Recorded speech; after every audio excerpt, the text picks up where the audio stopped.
Okay, so I'm finally live, finally, for a not so a not so instant reaction.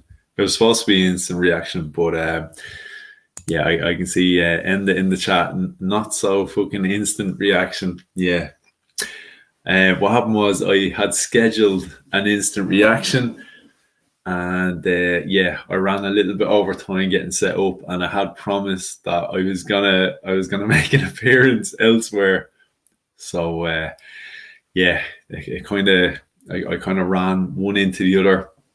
So I said I'd stick this one on the back burner a little bit because I have to prioritize. You know what I mean? People have helped me out, so I'm gonna go back and help them out first and foremost. So we put ours on the back burner here. But yeah, so love it. Big up, Pat. What's happening? Yeah, I enjoyed that game today. I didn't get to watch it now, but I did listen on the radio. So always nice when Arsenal win and Spurs lose. So yeah, that was another positive to a very positive day. Yeah, Sheffield United 0, Arsenal 3. Yeah, good result. Good result. Yeah, kind of one of those. Does it really mean that much? I don't know. I really don't know. But look, either way, it was a win. A win is a win. So we take the positives regardless. Anyway, but yeah, first of all, before I get started, big shout out to Scott at the Red Cannon. I was literally just on with Scott there a couple of minutes ago, doing a fan cam. So yeah, definitely go check out Scott at the Red Cannon, doing some really good stuff over there. So that was a lot of fun. As I said, that's why I'm a little bit delayed doing this here tonight. Yeah, do you know what? I think these instant reactions though, you kind of only get. I think people only want you to come on and do a reaction when you've lost or drawn or letting it go on like the 94th minute of the game. But yeah, so I don't know if anybody wants to even hear me talk about a positive Arsenal result, a positive Arsenal performance. But yeah, I will do my best anyway. So like I said, yeah, 3-0 Arsenal. I'm being completely honest, coming into this game, and I had put it out there on Twitter as well. I put out there and I said, look, no matter what way this goes, I'm not buying into it too much. In a sense, obviously, I'm still going to watch, and obviously, I'm still going to be happy if we win, of course, because at the end of the day, I'm a fan, and regardless, you know, I'm invested in the game and the result. The overall meaning of the result, I was a little bit. I don't know what way to even say it really. Excuse me, but. Yeah, I wasn't buying into it too much. I was looking at it and saying, look, yeah, okay, if we can get a win, we get a couple of goals, brilliant. I was hoping, looking at the lineup there, I was hoping that this was kind of going to be the way he went about it. I'd heard that Aubameyang was going to miss out, apparently had the flu. But either way, had he been fit and available, I personally... I wouldn't have bothered playing him today because, with all due respect to Sheffield United, they're bottom of the table, 20th. You know, what were we going to learn by playing Aubameyang? And okay, yeah, you could argue, look, if you got a couple of goals, it's a confidence boost and whatever. But, you know, the reality is, how much of a confidence boost do you gain from beating the side that are bottom of the table? You know, 20th, relegated, basically, you know what I mean? Are you getting that much of a confidence boost out of it? Personally, I don't think so. But yeah, like I said, look, we still got the result. We played okay. Like, I'm not going to say we played brilliant. We were definitely the dominant side. But yeah, we did what we had to do. You can only be who's in front of you, and that's what we did. So looking at the lineup, in terms of like I said, looking at who did play. I would have had. I've no issue that Leno played, of course. Like I'm not one of those people that I don't hate on Leno. I actually rate Leno. He has his mistakes, and I've said this all along, but I actually do rate Leno as a goalkeeper. I don't give him the hate that I think a lot of people do give him. I wouldn't have had any issue with Matt Ryan playing though tonight. I really wouldn't, because I looked at the game and I said, yeah, it's great to get the win, brilliant to get the 3 points, but in the grand scheme of things, does it really, really mean too much? I don't think so. So I would have been happy enough with Matt Ryan, but Leno got the nod. And again, no surprises. Callum Chambers, again, I wasn't too shocked. I was expecting a lot of changes, and Callum Chambers has been playing at right back the last couple of weeks against West Ham, and that I did expect maybe, Bellerin hasn't been playing a lot of Premier League football lately, so yeah, I wasn't surprised to see Bellerin come out.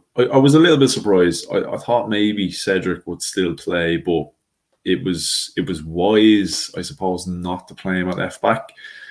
It did catch me off guard a little bit, Granit Xhaka playing left back. Yeah, look, Granit Xhaka as well. He's just fit, ready, available, week in, week out. It doesn't matter who we're playing against. Granit Xhaka is playing regardless. At left back, probably should have been a little bit concerned, but again, with all due respect, Sheffield United, I wasn't overly concerned. And again, as I stated before, the grand scheme of things, looking at the result, or more so looking at the fixture as a whole and what it sort of meant, I wasn't too concerned about it. Having Holding and Pablo Mari, again, Holding, look, I'm not his biggest critic, definitely not his biggest fan, but yeah, look, he can do a job. And I've said this from the start, Holding alongside Pablo Mari is a complete different partnership than Holding and Gabriel. And I was very, very happy to see Pablo Mari play.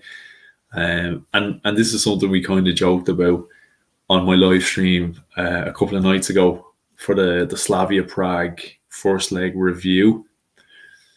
We sort of said, Pablo Mari, players like Martinelli and that, they should be in the team. They should get a shot. And I think someone even mentioned Miguel Aziz, who made the bench in the end.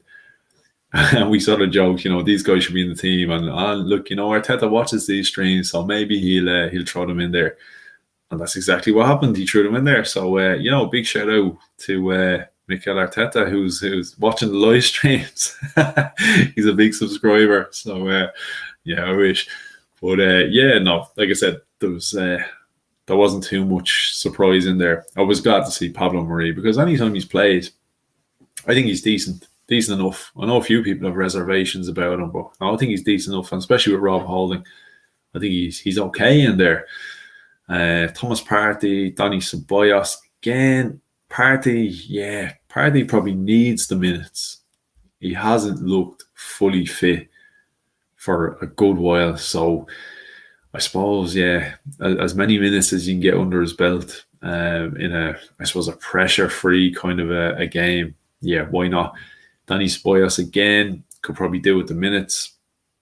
The forward line was the one I was sort of looking at kind of more intently than anywhere else. Lacazette up top with Pepe, Saka and Martinelli in behind.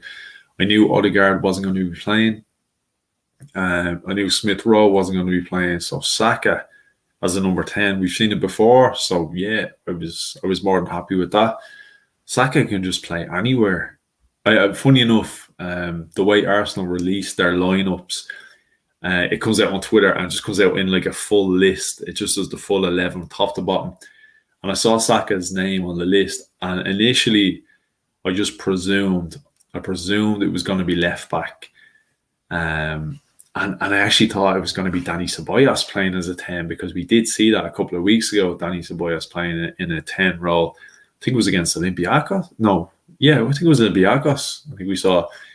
So just presume Danny Ceballos was going to be there.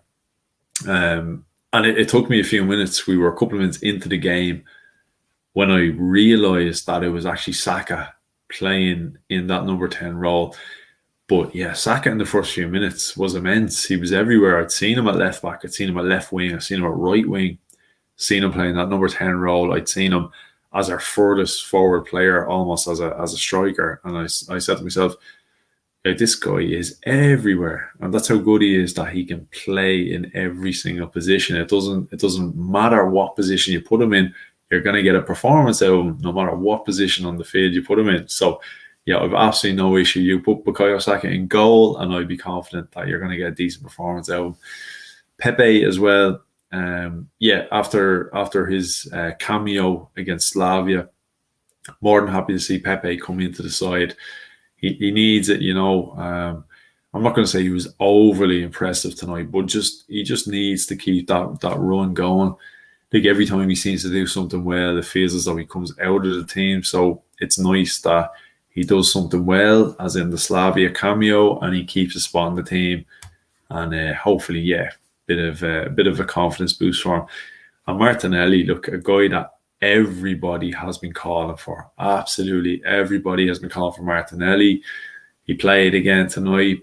We'll get into it a little bit. He got a bit of a knock, but he got a goal. Few positives. Yeah, so he was decent. He was decent overall. And then Lacazette, of course, you know, with no Aubameyang, you've only really got one option, because Eddie Nketiah made the bench today, but presumably only really made the bench because Aubameyang wasn't available. But chipped in with 2 goals. So, you know, good performance overall. And as I said, a confidence boosting performance. So, yeah, look, I guess you can't really say anything too negative about the overall performance. My only thing is that, yeah, as negative as this sounds, as negative as it sounds to say, you know, we won the game 3-0. We did. We kept a clean sheet, which of course is a positive. I think it was our first clean sheet in 15? I think it was 15 appearances. I think going into the Slavia game, we were 14 games without a clean sheet. So this was basically game number 15 coming in. The Slavia game, sorry, was game number 15. So yeah, look, a clean sheet was definitely a plus, definitely a positive, a confidence booster for the back line, for Leno as well. He needed that.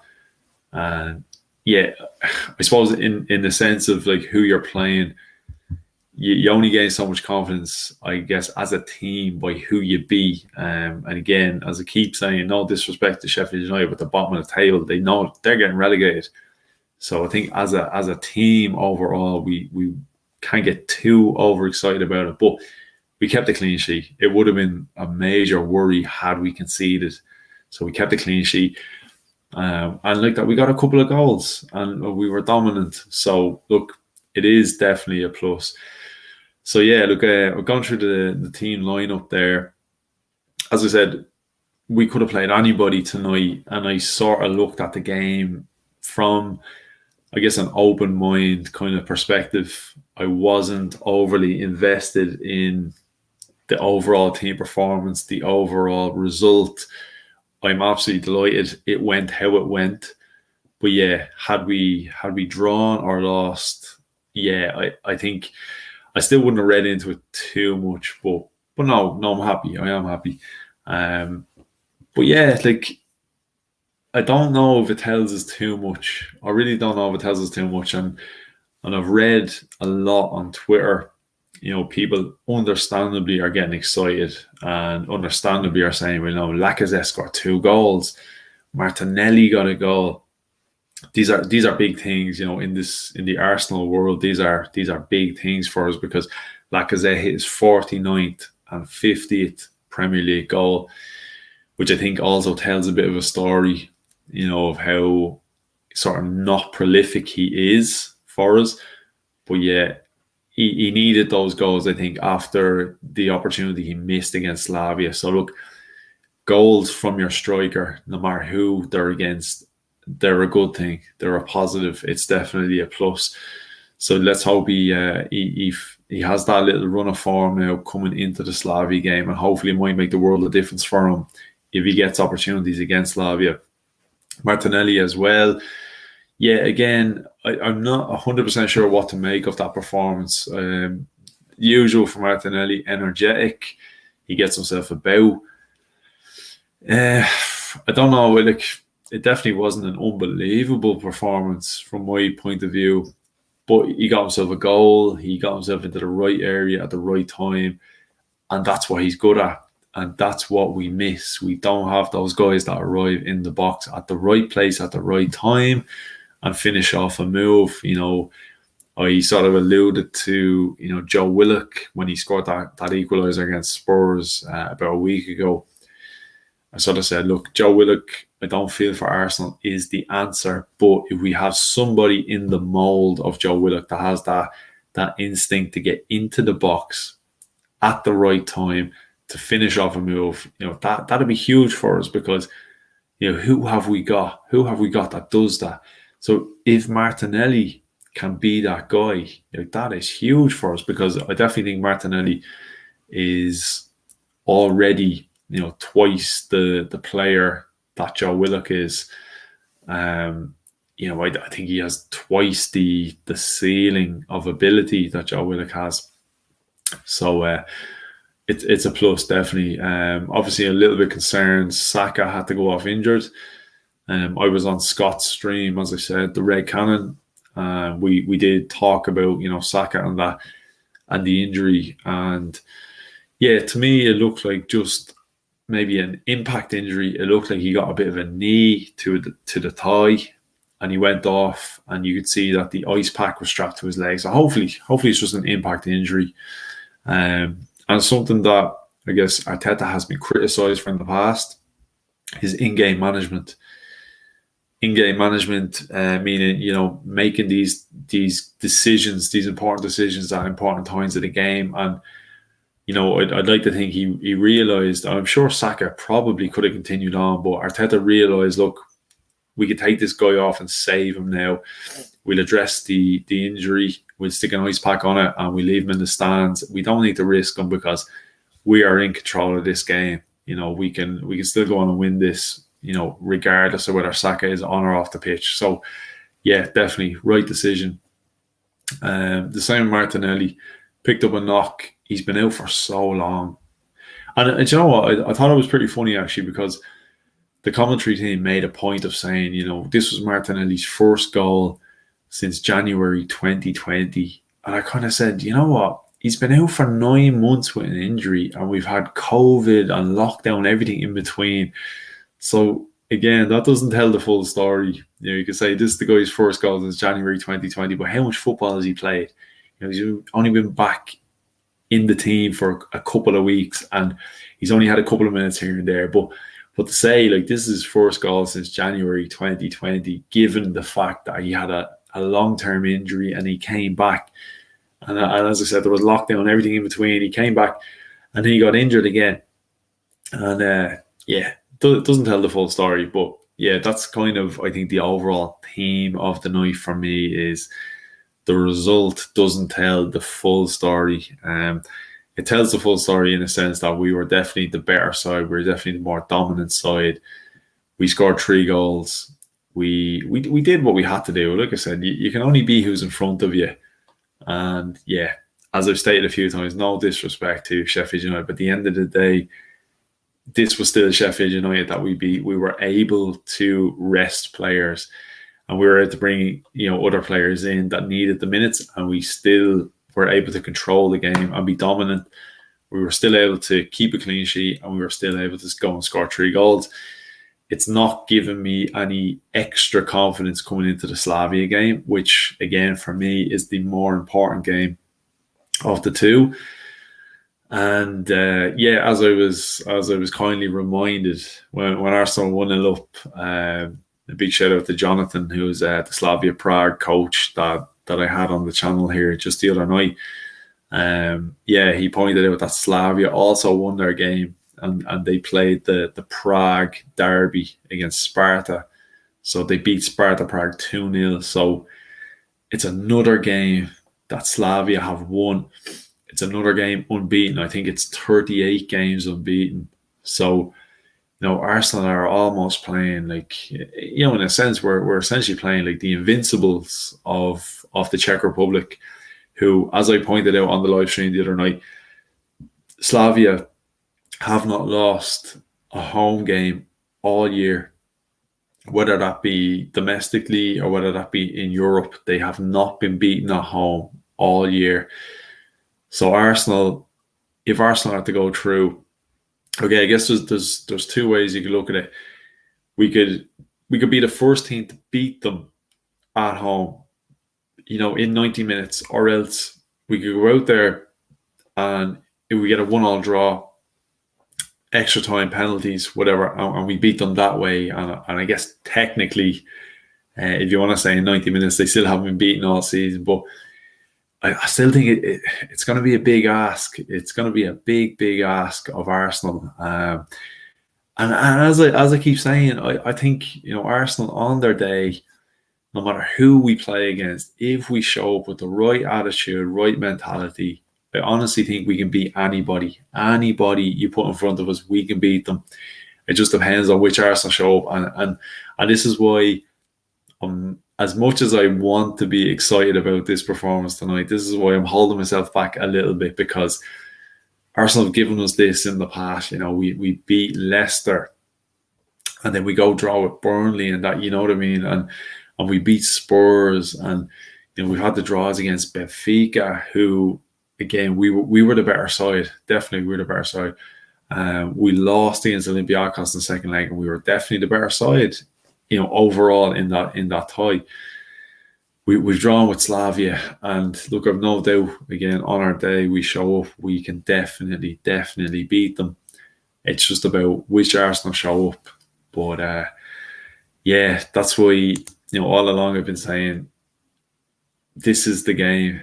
The Slavia game is the game. I'm not getting too overexcited. I'm not getting too over invested in this one. But yeah, the Slavia game was always the more important game to look forward to, regardless of how this game. Had we lost this game, yeah, cause for concern, of course. But would I read too much into it? No. Had we drawn, would I read too much into it? No. And again, by winning, I'm not reading too much into it. And like I said, I did say that on Twitter earlier.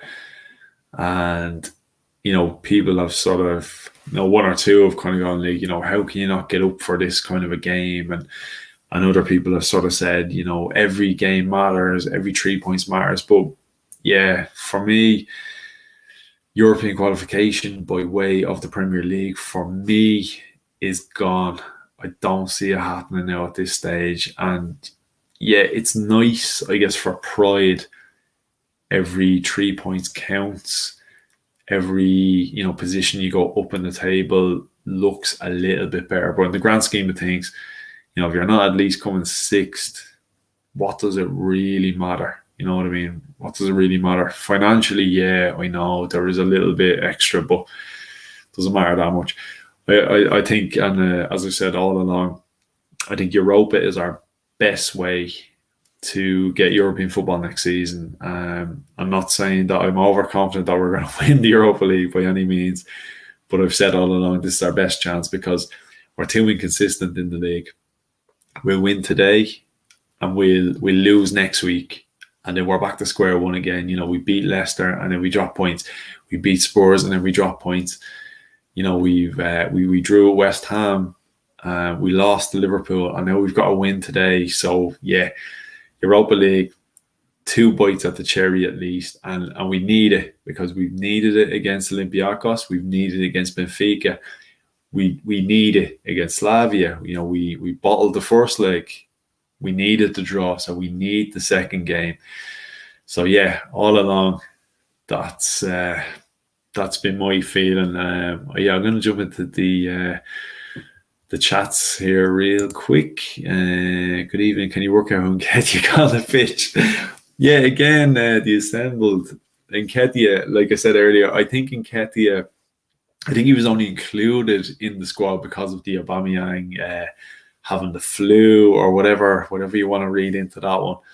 But again, look, had Nketiah started this game, I wouldn't have been overly surprised because, like I said, I don't know, maybe, like I joked, I think Arteta is watching my live streams and maybe he feels a little bit the way I feel about certain bits and pieces. But yeah, I wasn't getting overly invested in this game and in the result. And I think you could afford to sort of say, look, Thursday night is the big one. That's the one that really, really counts. And again, I'm not saying you can throw any Premier League fixtures, and they all count in their own right. But yeah, in the grand scheme of things, look, we got 3 points tonight. But what does it really, really matter? And again, look, if we win all our games between now and the end of the season, yeah, it will matter. Will we win all our games between now and the end of the season? I'm not convinced. So the likes of Nketiah, yeah, I can understand, especially when Lacazette was our only recognised striker, Aubameyang out with the flu or whatever the hell is wrong with him. Yeah, I can understand. I'm actually a little bit surprised Nketiah didn't start, if I'm being totally honest. So as the rest Lacazette. But yeah, big shout out, Dave. Yeah, cheers for coming on, man. Next 2 home games, the Fulham and Everton, gotta win those. Yeah, I guess in a sense, yeah. But my feeling on that may change. It may change depending on the Slavia result. We get through Slavia, and maybe my feeling on Fulham and Everton is a little bit different. You know, yeah, for a bit of, I guess, pride and to, keep up with the rest of the table, keep adding points and see how we go. Yeah, definitely. But, if we beat Slavia, then we've got a Europa semi-final. Again, the Europa semi-final for me takes a lot of preference over the league games because, we're at the business end of the competition now. We're at the, this is the most important stage. We beat Slavia, we're in the semis. We're actually in touching distance. We're 3 games off then winning the competition. And I know we've been there before. I know it's happened to us in the past. We got to the final. We blew it in the final. We blew our league form, coming close to the end. We were up there. We looked like we had 4th in the bag. Yeah, too many changes. That Palace game, especially Jenkinson right back. Yeah, I don't even want to. I don't want to bring up past memories and that. But yeah, we all remember. So yeah, I can understand. Look, we've got to go for it now, and we do in a sense. This is the trouble when you haven't got the squad depth.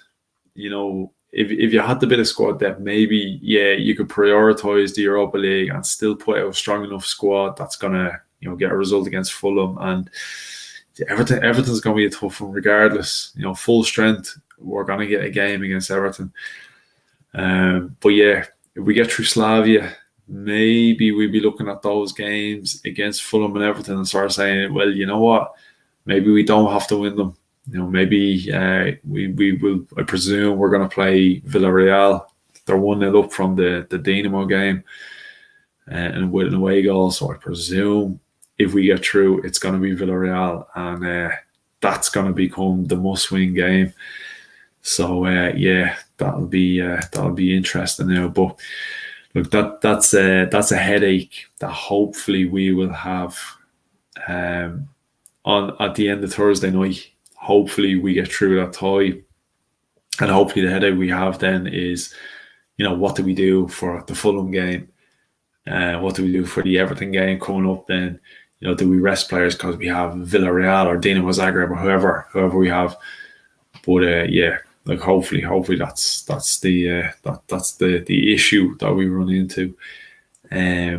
Yeah, so actually, I'm actually going to point out before we finish up. I'm going to point out it was actually pretty funny, pretty embarrassing at the same time as well. But fuck it, we go for it anyway. But yeah, I was on a live stream. Well, it wasn't a live stream; it was kind of a pre-record, but it's going to go out later. I actually thought it was pretty funny. It wasn't so funny at the time, but after now I can laugh about it. But yeah, I was with Scott with the Red Cannon, and in the middle of talking, I realised, I looked at my teeth and I was going, what is this stuff? I had all this red stuff all over my teeth, and I was like, what is going on here? And I realised my gum was bleeding, and literally there was blood coming out everywhere. And I was like, hang on 2 seconds. I had to pop this thing out, right? So I used these Invisalign kind of things to try straighten up the teeth, because they're a bit all over the place, and a few people have noticed. A few people have asked me, so what's the deal with the teeth? Yeah, for anyone who knows, in my day, I've taken a few punches, kicks, knees, elbows to the mouth, and yeah, it's a little bit misshapen, as you can probably as I'm sure you can see. So yeah, I've been using those kind of like clear brace things, but yeah, oh man, it was so embarrassing. I was sitting there, I was talking away, and they're so tight, and sometimes they pinch your gum. And I was in the middle of giving a review, and I was like, my mouth is full of blood right now. I was like, hang on there, pop them out. Yeah, didn't look good, but you know what? He was like, hey, will I clip this out? And I was like, no, do you know what? Leave it in. Who gives a fuck? Do you know what I mean? Who gives a shit? It is what it is. I was like, put up a caption, like, Arsenal make me bleed, whatever, I bleed Arsenal, some shit like that. Who cares? It is what it is. But yeah, so that's answered that in case people are wondering, because I know a few people have asked, a few people have said, what's the story with the Jurgen Klopp teeth going on here? Although looks like Jurgen Klopp after getting kicked in the head by a horse. But yeah, we'll get there eventually. Yeah, that was my not so instant review. As Enda pointed out, I'll throw it up there again, not so fucking instant, because like I said, I was supposed to come on straight after the game, and I was a bit strapped for time. I didn't realise how much time I actually had, and I appeared on the Red Cannon there to give a review. So yeah, literally going to wrap it up there. Just said I'd come on and do a bit of waffling. So cheers to everyone who did watch. And look, fuck it, we got the win. Like I said, not buying into it too much, not getting too overly invested by it. But like, look, a win is a win. 3 goals, 3 points, clean sheet, rested a few players. Unfortunately, Martinelli, Saka looks like they picked up knocks. Hopefully just muscle strains and whatever else. But look, hopefully it'll be all good. And the important game is on Thursday. And like that, hopefully I will have, hopefully maybe beforehand, but if not, I'd imagine definitely afterwards we'll have Jonathan Davis back on again, who was the Slavia Prague Academy coach, who was kind enough to come on the stream the other night. It was absolutely brilliant. Got really, really good reviews and good feedback. So he's a top man as well.